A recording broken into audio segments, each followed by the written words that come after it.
গগৈ, মিত্ৰদেৱ মহন্ত, পিয়লি বৰুৱা, মণিৰাম দেৱন, কৃষ্ণকান্ত সন্দিকৈ, জগন্নাথ বৰুৱা, জুবিন গাৰ্গ ইত্যাদি।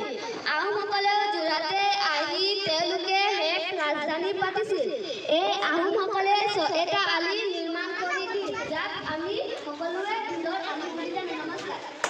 সমগ্ৰ ব্ৰহ্মপুত্ৰ উপত্যকাৰ গৱেষণাৰ বাবে এই কেন্দ্ৰটো স্থাপন কৰা হৈছিল। আগতে ইয়াৰ নাম ধান গৱেষণা কেন্দ্ৰ আছিল। ই এছিয়াৰ ভিতৰতে ডাঙৰ ধান গৱেষণা কেন্দ্ৰ। কেন্দ্ৰটোৰ মুঠ মাটিকালি 49.59 হেক্টৰ। এই প্ৰতিষ্ঠানটোৱে বৰ্তমানলৈকে 55 বিধ ধান উৎপাদন কৰি উলিয়াইছে। ধানৰ উপৰিও ইয়াত বিভিন্ন ধৰণৰ শাক পাচলি আৰু ফল মূলৰ খেতি কৰা হয়। উৎপাদন কৰি উলিয়াইছে। শাক পাচলি আৰু ফল মূলৰ খেতি কৰা হয়।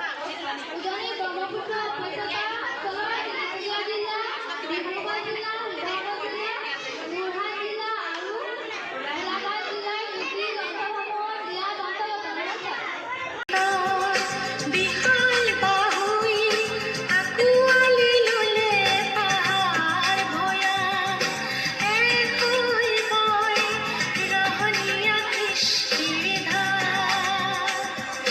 শংকৰ মাধৱ আৰু বিষ্ণু জ্যোতিৰ, শংকৰ মাধৱ আৰু বিষ্ণু জ্যোতিৰ, ত্যাগৰ মহিমা অপাৰ। বুঢ়ালৈ তাৰ বিশাল বাহু। এই অসম দেশত, এহমাই সাংবাতি সোৱাদ পানী যাচে কোনে ক'ত। তাৰ পদূলিৰ কেতেকিনো মলে মলাই ক'ত। এই অসম দেশত,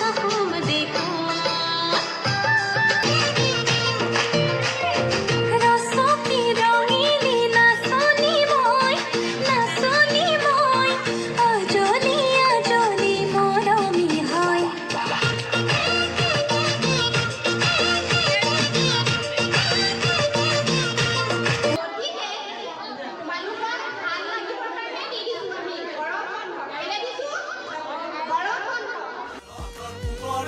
অসমীৰ বুকুলে যোৰহাট সাগৰৰ ভাৰ।